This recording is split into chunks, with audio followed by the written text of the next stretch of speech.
Welcome ব্লুমিয়ান্স, আবারও একটা রান্নার ভিডিও নিয়ে চলে এসেছি। প্রথমেই নেব 500 গ্রাম চিকেন। ম্যারিনেটের জন্য এর ভেতরে দিয়ে দেব আদা, রসুন, পেঁয়াজ আর টমেটো বাটা। লেবুর রস দেবো 4 ভাগের 1 ভাগ। অনেকে কুসুম আলাদা করে দেয়, কিন্তু আমি একটা গোটা ডিম ভেঙে দিয়ে দেবো। এবার সসগুলো দিয়ে দেবো। প্রথমে দেবো সোয়া সস, তারপর দেবো চিলি সস। লেবু দিয়েছি, তারপরেও ভিনিগার দিয়ে দেবো অল্প পরিমাণে, 1 ঢাকনার অর্ধেক। আর সঙ্গে দেবো টমেটো সস। কর্নফ্লাওয়ার বা অ্যারারুট যেটা ইচ্ছা সেটা ইউজ করতে পারো, আমি এখানে অ্যারারুটটা ইউজ করেছি। দিয়ে দিচ্ছি স্বাদ মতো লবণ।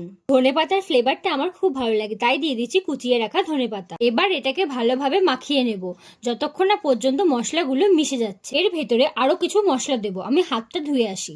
এবার দেব জিরে গুঁড়ো আর দেব লাল লঙ্কার গুঁড়ো একটু বেশি করে, কারণ আমার ঝাল খেতে ভালো লাগে। এবার দেব গোলমরিচের গুঁড়ো, পরে দেব ধনে গুঁড়ো। আবার মাখিয়ে নেব। আর এই ম্যারিনেশনটা 30 থেকে 35 মিনিট রেস্টে রেখে দেবো, তাহলে চিকেন পকোড়াগুলো খুব ভালো হবে। 30 মিনিট পর কড়াইয়ে দিয়ে দিলাম সাদা তেল। কড়াইয়ে তেলটা ভালোভাবে গরম করে নিয়েছি আর আঁচটাকে লো থেকে মিডিয়ামের মধ্যে রেখেছি। চিকেনগুলোকে ভেজে নেব। ভাজা কমপ্লিট হয়ে গেছে আমার। বাইরে পড়ছে ঝিরঝিরি বৃষ্টি, আর সেই সঙ্গে রেডি হয়ে গেল চিকেন পকোড়া, একদম ঘরোয়া স্টাইলে। শুধু দেখলে হবে, সাবস্ক্রাইব তো করতে হবে। ভিডিওটা আজকের মতো এই পর্যন্তই। দেখা হচ্ছে অন্য কোনো ভিডিওতে। সবাই ভালো থাকবেন, সুস্থ থাকবেন। টাটা।